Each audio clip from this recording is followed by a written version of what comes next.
everyone, today we'll talk about how to fix or how to solve the problem of updates on the application of CapCut. You will go to settings. Here we go to apps, default apps, app settings. In this list you will search about CapCut. Then this page of app info, you will click on first stop and you will click OK. Here you will enter to the window of storage. Then we click on clear cache. But pay attention, don't click clear data because that can delete your account. In the end, you can turn off your phone and you can restart your phone again.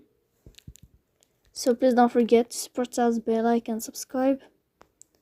See you next time in another video. And thank you for your watching and your attention. So goodbye.